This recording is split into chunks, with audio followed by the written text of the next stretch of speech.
Hello, hello, and welcome to another podcast episode of Overpowering Emotions, where I talk all things big emotions, emotion regulation, and of course, resilience. We are on our journey of resilience. And today I'm switching gears from the emotional intelligence to more around coping mechanisms to manage anxiety, stressors, other big emotions while promoting resilience. And that's such an important topic, obviously, when we're talking about this. But before we really dive into some of those coping mechanisms, it's it's important to understand that nature of emotions. Childhood emotions, but any emotions, it's really important just to understand that the nature of them, especially with children, because they feel intense feelings a lot of the time. And especially as they start going into those tween and teen years, there's lots of different reasons why they feel really intense emotions. I mean, some of it is hormonal changes, some of it is developmental stages, life experiences, COVID, right? And all the stressors that have come out of that, even all of these years, well, a couple of years later. But we know that they experience far more stress than any other generation as well. Their emotions can be intense emotions, they can be very overwhelming emotions. So we really need to recognize that what might seem like a minor issue, it's no big deal. I hate like little deal, big deal. I kind of hate that language because it might seem like a minor issue to us, but it really is a significant concern for our children and even our teenagers and young adults, especially because when they're perceiving a situation as very difficult, it's very different from us. We might have our prefrontal cortex online where we can think rationally and see that it's maybe not a big deal. For them, if they don't have that capacity and their brain isn't communicating in the same way, and those emotions become just one big overwhelming knot, it is a big deal. And so we don't want to minimize that, right? So we really need to be able to recognize and validate those emotions and create a safe, supportive environment where they feel comfortable expressing themselves. That's first and foremost. It doesn't matter what skills we're going to teach them if they don't have that environment where they feel safe to express their big emotions in the first place. If they're always being minimized, they're going to internalize that and either, think something's wrong with them, that they're a big baby, or it's going to externalize into these big behaviors. And it just becomes really hard. But when we have that really safe and supportive environment, they can express their emotions without fear of being judged or being told off or being told it's not a big deal and just grow up, stop being such a baby, right? In that environment, when they feel secure and understood and validated, I mean, that's really essential for them to be able to regulate their emotions in the first place. We don't want them pressing them down and becoming these little pressure cookers.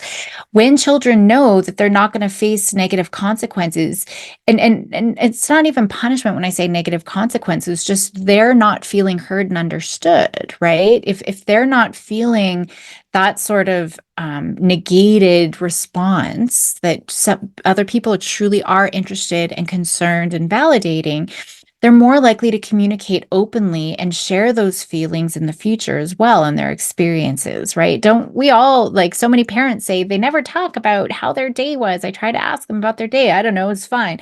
Well, we usually respond in punishing ways, not that we're being mean and punishing, just by asking all these questions. Even if we are interested or trying to be supportive, oftentimes it can feel really punishing to them and they just want to close off, especially for putting more demands and we're asking more questions. So we really want to be able to build their emotional intelligence, their coping, their resilience, and their overall well-being. That's the whole point of this journey.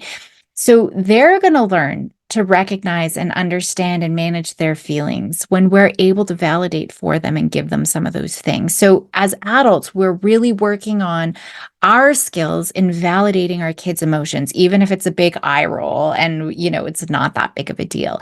We need to acknowledge their feelings, right? They are real. They are valid, regardless of whether we understand the reasons behind them. So that validation is sending the message that it's okay to feel what you're feeling. It's okay. And when we respond with empathy and understanding, it fosters trust. It strengthens our relationship. That's important too, especially when I ask kids to do hard hard things and stretch out of their comfort zone, especially when there's anxiety, right? And we're getting them to face their fears. We can never expect them to do anything like that if we don't have that strong relationship. So that's a huge piece here. One is validating, making sure that they feel heard, but we're building and strengthening that trusting relationship, which without it, we're never going to get them to really learn to cope effectively. And I know I talk about this a lot, but it's important to remind ourselves of this over and over and over and lots of different things. Okay. So just a couple practical reminders of creating a safe environment. Active listening is huge. So when a child or teen, they're coming and sharing their emotions or their concerns, we want to give our full attention. So we're maintaining that eye contact. Ideally, though, we're sitting side by side because then it's not as, there's no sensory overload. They can process. I mean, we need to be able to look away to process. And so sitting side by side is better, but we're not on our phone, right? Like we are actively listening. They know that we are. I often mirror their body. It's usually subconscious. I'm not consciously trying to. It's just when we're actively engaged, we're in tune with all of those types of things. We're finding truth in what they're saying. We're responding in a way that makes them feel heard and understood, right? And I always talk about my adjectives. That's my little hack. Like, oh, that sucks. No wonder you're upset. Sucks being the adjective. Bummer. Using language that they can relate to, but it's also natural for you. For me, sucks and bummer and those things actually do roll off my tongue quite easily, but it might not for you. So you got to find your language that also fits for them.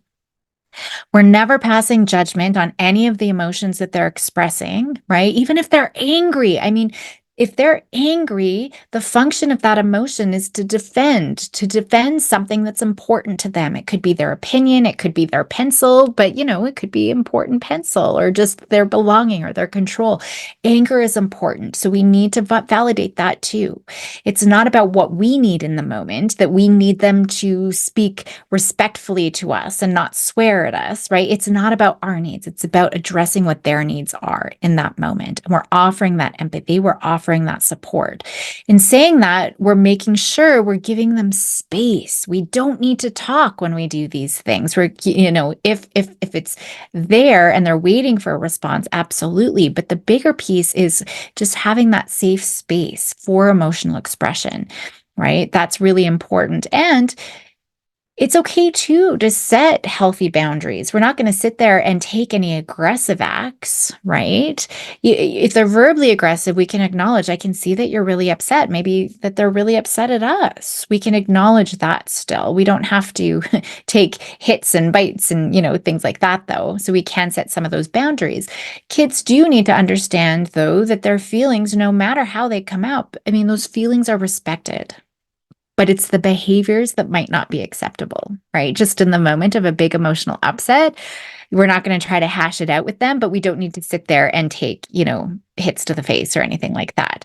So first, we're always looking at the environment. That's the foundation for healthy emotional regulation. We're looking at that positive relationship, all of those things that are important for now and resilience into adulthood as well. Children who have that environment, they're going to feel confident. They're going to develop the emotional skills to navigate life's challenges. And that's, essentially what we're looking at when we're looking at resilience. It's being able to adapt and respond in effective, healthy, helpful ways whenever big situations that we don't expect to happen, whether it's stressors or tragedy or whatever else happens. So I think it's important to look at that. I do have some articles on this topic just about creating that environment and, effective dialogue and those types of things. So make sure you check out the show notes to get more details on that. Now, the other piece that I want to say too is that when those emotions are really intense, we have to give, again, that space for processing those emotions. And I just want to bring that up because we just want to get in and talk and fix and take away all their emotions. Remember, they need to feel those emotions. That's part of building their resilience, is being able to tolerate all of these uncomfortable feelings. When I do my presentations, I often will share a clip, of, I always get the Marvel character mixed up. I think it's the Black Widow. I can't remember. Her and the Scarlet Witch I always mix up, but I think it's one of the two. are able to calm down the Hulk, right? When he's angry and destroying everything, they just create that safe space. They don't need to talk, right? There's one clip where she's talking, and every time she talks, he's just like, ah, and he's, exploding with anger. But as soon as she crouches down, gets at eye level, just shows that, hey, I'm here. It's safe. I'm safe. Then he's able to calm down. I know it's really hard. And I know it's really hard for a lot of adults, especially if they feel like the child is speaking really rudely, right? And they want to correct their behavior and they want to correct their attitude. And that's not how you talk to adults. But none of that is helpful. We cannot do that. What they need is the time and space to process those emotions. They are in one big knot. So we need to, and they're going to do whatever they can just to get, to protect themselves and get everything else away from them. So, that makes sense. And so they need to make sense of it. They need to make sense of the situation. They need that time and space to be able to process the situation. You getting in their face is disrupting that. And it disrupts their ability to self-regulate and manage and tolerate those emotions. We're just going to escalate and refuel it. Because emotions, remember, they only last 90 seconds.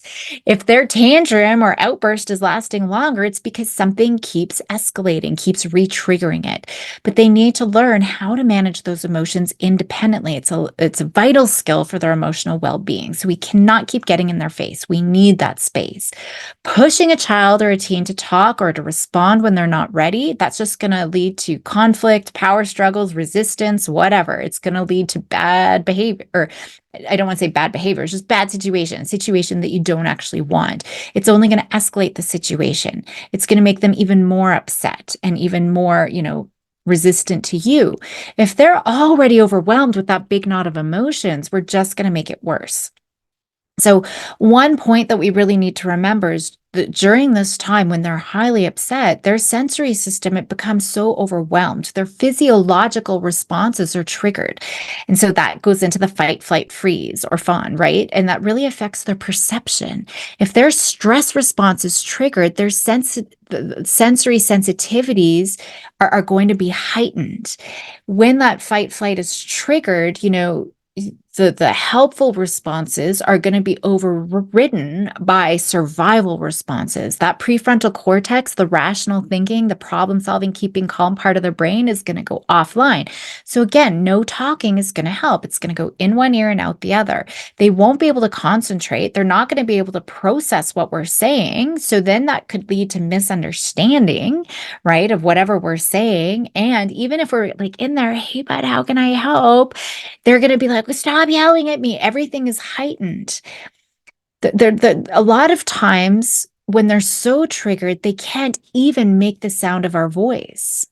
And when we look at the research, when they're escalated and that fight flight response is taken over, it's looking at low level sort of rumbling. Like think of a cat, a big cat, like a cougar growling, right? So their sensory auditory senses are going to be looking for that really low level sort of growling. And they're not even going to register our voices. We're just going to add to the frustration.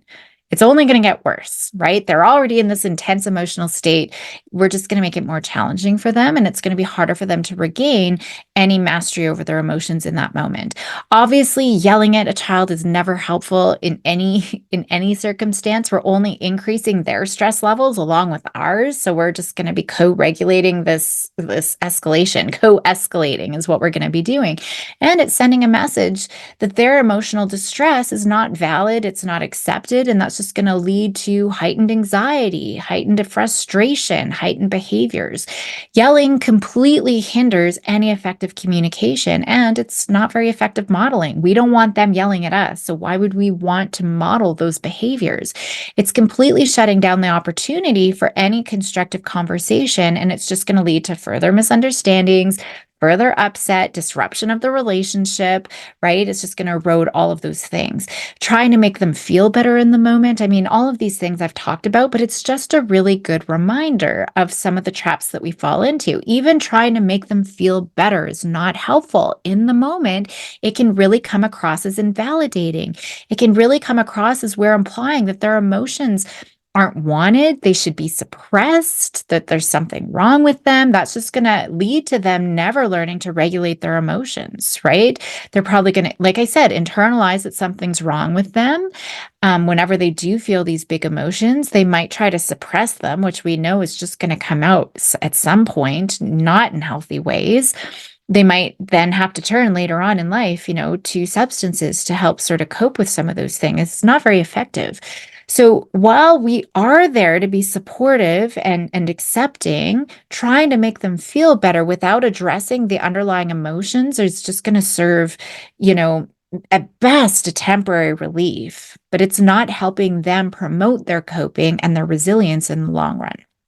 So instead of talking or trying to do anything, that's why we just want the space. We just want the space just being there with love, with support, right? It's just that being, just sitting next to them or near them. Like I said, side by side is really helpful rather than facing them directly so that we're not escalating the problem. Just creating that calm space. I always use the analogy of the snow globe, right? If we have this huge storm of emotions and we want all of that snow to settle to the bottom, what are we going to do? We're literally going to put the snow globe down and we're just going to let it settle, right? We can't force it down. It's going to come down on its own.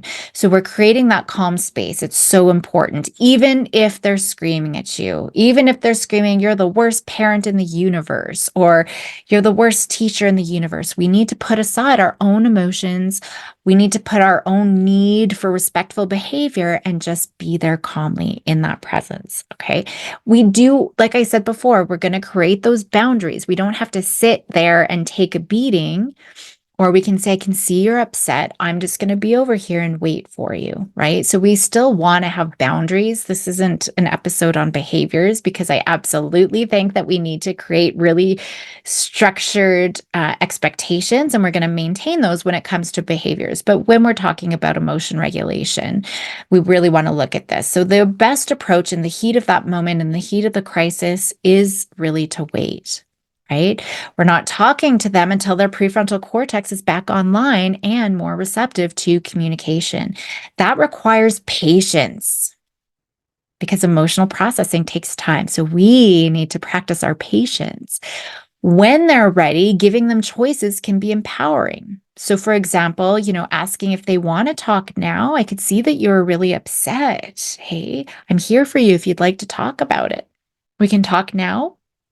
But I'm happy to give you some alone time, right? If they need that time to regulate. Or maybe it's later on, especially if you do want to address, certain behaviors or consequences or things like that, then maybe another time. So we want to give them some control in that situation too. That's what we want.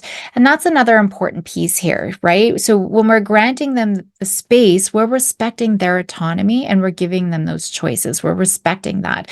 So we're reinforcing the idea that they do have control over their emotions and at the pace that they want to process them, and that we're here to support them without that judgment. And then we can be there again for support when they're ready, right? They can then choose to seek it.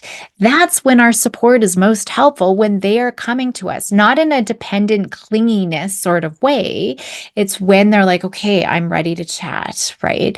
So when we're respecting kids' need for space, when we're responding in helpful ways, we're also modeling that healthy emotion regulation. That's so important. Children are learning from us, observing how to manage our own emotions when we're in a conflict situation or a stressful situation. So maybe over the next few weeks, when I focus on the coping skills, you can work on strengthening your skills as well, patience being one of them, and that validating and all of those types of things. So that was a really long sidebar there. I might actually have to put this into two parts because I know that was a long sidebar, but it's really important that we're having that environment before we expect kids to work on skills. I'm always looking at this resilience pyramid, and we're making sure their basic needs. It's kind of like Maslow's hierarchy of needs. Those basic needs, food, hydration, sleep, they need to be addressed. If they're not fed and slept and having basic needs met, they're going to be in survival mode. So it doesn't matter. We're not ever going to be able to talk because they're only looking out for themselves for survival. Then we need to have that supportive environment and relationships far before we ever expect them to work on skills. And that's why I waited a few months before we even started looking at skills. And there's still more pieces to this. But, anyways, let's get to some of those coping skills. So, I'm going to focus first for today on what they are and why they're important, and especially why they're important for resilience. I will get into the specific coping skills that we need to work on and how to develop them in the coming weeks. We have the whole month to look at these coping skills. So just to make sure we're on the same page, when we're looking at coping skills, they're really the strategies and the behaviors that we use to manage and adapt any challenging situations that come up, any challenging emotions come up, we're using those to adapt well to those. And so they're the skills, they're crucial for building relationships, right? Building resilience in our kids, because when they have them, they can help navigate stressors, helpful and any setbacks, any strong emotions that come up, they're coping with them healthfully. So they're not disrupting relationships and they're learning to cope. I mean, that's part of the resilience and being able to respond to stressors in effective ways. So coping skills, it really plays a fundamental role in building resilience, their ability to thrive from adversity and adapt to challenges, grow stronger in the face of difficulties. There are lots of reasons why coping skills provide kids with the tools to manage their emotions effectively. When they can regulate their emotions, they're less likely to become overwhelmed by anxiety or frustration or whatever other big emotion comes up. That emotional control is a cornerstone of resilience because it's enabling them to respond to challenges with a very clear and composed mindset. And that's, the definition of resilience. Coping skills, I mean, they involve problem solving. When kids learn how to approach and tackle problems systematically, they develop a sense of agency and confidence in their ability to overcome some of these obstacles. This problem solving mindset, that's essential for resilience because it's helping them see the challenges as opportunities for growth. Maybe there's a benefit here. Maybe there's a learning opportunity here. It's not an insurmountable barrier that's going to keep me stuck. Coping skills really equips them with strategies to manage stress. When we have a world filled with all of the pressures our children face, so academic pressures, peer relationships, nagging parents, mean teachers, the vicious social media, the life changes that are thrown at us. COVID was a big piece of this, where just all of our lives were turned upside down. Everything else that they're dealing with, I mean, stress is inevitable. And so resilient people know this. They know that this stress is inevitable. And so they're learning and coping and adapting with whatever life throws our way, because life does throw things our way every day.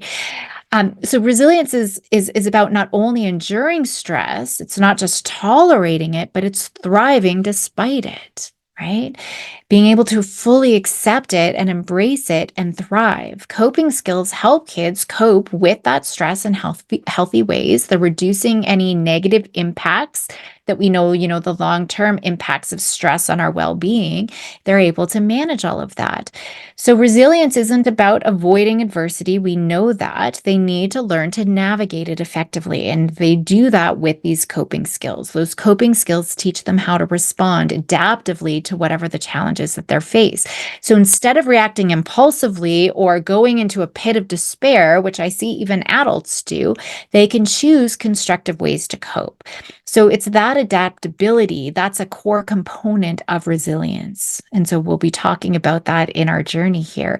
Now, as children and teens develop coping skills and they're starting to successfully navigate the different situations in their life, their self-esteem and their self-efficacy grow. And those are huge. That's especially that self-efficacy. They begin to believe in their abilities, that they can handle adversity. They can start to trust in themselves to find solutions or to figure it out or to handle it. So that positive self-perception, that contributes to greater resilience. So many of the kids that I work with, they don't trust themselves. And they become dependent on other people to reassure them, to talk for them, to, come and help them fall asleep, because kids aren't trusting themselves and they're creating this dependency trap with other adults. So we really need to build that self-efficacy. Now, we know, yes, life throws us challenges and we know that there's up and down, but it's unpredictable. We don't know what's around the corner. So, that ability to adapt to change and adversity is crucial for our emotional well being to manage some of those unpredictable situations in the moment, right? If a loud noise suddenly comes up, a fire drill or something that really comes up, a lot of kids are scared of the fire drill because it's the discomfort of being startled. And so being able to be startled, but getting our prefrontal cortex back online as fast as possible. Coping skills really help kids learn how to respond when we're startled or, unexpected situations come up, and then finding constructive solutions. And you would be amazed. I've had so many kids. Actually, there's one kiddo that I think of all the time where just terrified of the fire drill, lots of school avoidance, not going to school if there was a possibility of a fire drill. But guess what? One day, little Kindy came and pulled the fire alarm, and the kiddo that I worked with was actually in the bathroom all by themselves. And so they proved to be so resilient because they got their prefrontal cortex back online. They just knew that they were the ones. They were by themselves. They had to figure it out. They didn't have an adult there. They couldn't, afford to break down. They didn't know that Kindy had pulled the alarm. They thought maybe there's a fire because I'm told when there's a fire drill. So something really has to go on. So went and looked in the bathroom, the closest exit, and went outside, found the first adult, right? And so through that experience, learned, hey, I can do it. I can cope with this. I didn't just paralyze. That's what happens in class, is paralyzed because there's an adult there that I know I can depend on because I can't handle it. But in that situation, they had to handle it. That's why we want to give our kids so many opportunities to show them that us telling them is never going to be helpful. They need to experience it for themselves. Coping skills, it also includes effective communication, and that part of that is conflict resolution as well. Social support seeking strategies, all of that's really important because it enables our children to build and maintain those healthy relationships, whether it's with peers, family, other support networks, coaches, teachers, whoever else is in their life. Those strong social connections are a significant protective factor for resilience. Now, when we're looking at coping skills, it often involves promoting a positive mindset, right? Because then they can focus on strengths and solutions rather than getting sucked into this hopelessness and despair. Now, I'm not saying at the expense of anything negative, because remember, if you've listened to me this whole time, I talk a lot about when we're just trying to negate all the bad things and only focus on the positive, we actually feel worse off and it's harder to do, right? So we don't want to do that. It's a both and. The fire alarm went off and I need to figure it out, right? I've been in this terrible accident and I need to figure out how to move forward in my life, right? So it's a both and. We don't want to minimize the negative. We want to see it and look for how we're going to keep moving forward. That's so important. So we know that when kids they learn these coping skills in the childhood and adolescent time, that's when we want to focus on it. They're going to help them when they're in adulthood too, because again, a lot of adults have a hard time with this. So it's contributing to their psychological, emotional well-being, even just decision making, right? And relationships later on in life. So we really want to focus on these coping skills to strengthen the resilience. We're laying that foundation for a healthier and more successful future as well. Now, one thing that I do want to mention, which I'm going to get to more again in the coming weeks, is the fact that when kids don't have effective, helpful, adaptive coping skills, they often resort to maladaptive coping mechanisms, right? And as they get to teens, I see so many of them using pot, or they're drinking, or they're self-harming, or even just avoidance, right? So these aren't very helpful. It might feel helpful because it provides temporary relief in the moment, but those behaviors are severely undermining and worsening their emotional well-being. They're stifling their resilience, and it's ultimately leading to long-term harm. So we've got to be really careful with this, right? Essentially, it's because they're not addressing the underlying issues. They're not focusing on skill building. They're not learning how to tolerate those uncomfortable emotions. And so if we're robbing them of those opportunities as well, we're just contributing to that that problem. And that's why I focus so much on the traps that we fall into. So we're just going to worsen the problems over time. I think the substance use and self-harm are obvious ones, but avoidance is a big one too. I talk so much about it. It's just as bad because we're now contributing to that. We're allowing them to avoid or not go to school or sleep by themselves, or we're ignoring, whatever the stresses are that are in their life, or their emotions or situations that are causing that distress. Even little things, like when a student's avoiding studying for an important exam because they're procrastinating, that's going to lead to increased stress as the deadline approaches. So they need to learn how to handle that discomfort, how to manage that procrastination, right? All of those little things that come even with studying or picking up their dog poo or doing chores, they need to handle that. Anything that they can do to escape discomfort or emotional pain or stress, I mean, it's really the maladaptive coping mechanism. It's just going to worsen their distress or that discomfort because they're never learning how to confront and manage those emotions. So when we're relying on maladaptive coping mechanisms, adults do it too. I've talked a lot about it. I'm stressed, I'm going to drink. I'm stressed, I'm going to go binge Netflix or something like that. It's just hindering resilience.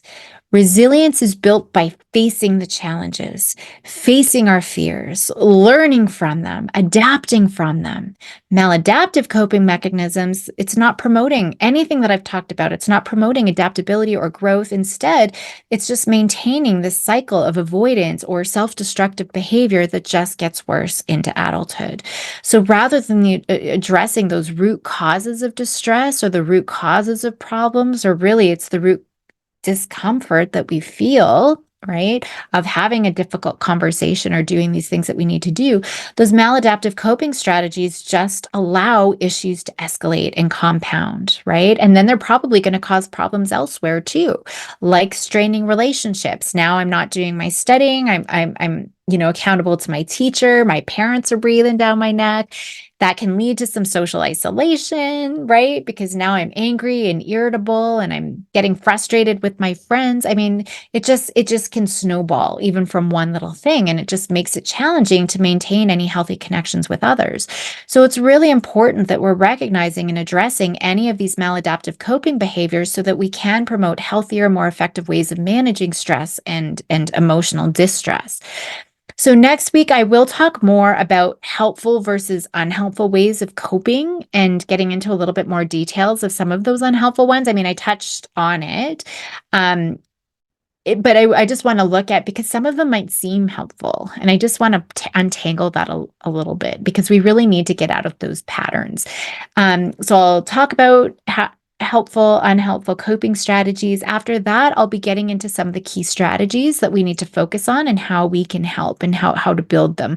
So I'll leave it there for today. It's a lot to think about. I do want you, though, to think about, if we're looking at the tip of the day, how can I tweak the environment, tweak the relationship, actively listen a little bit more? How can I really build that solid foundation so that when we're ready to go and do the hard stuff and practice the coping skills, they feel safe and supported? And so that's going to be really the tip for the week, is just continuing that, because I think we all can. Even, I teach this stuff. I'm an expert in this stuff, quote unquote expert, but I still am always working on this validation piece and creating that environment where kids do feel safe and comfortable to feel and express those emotions.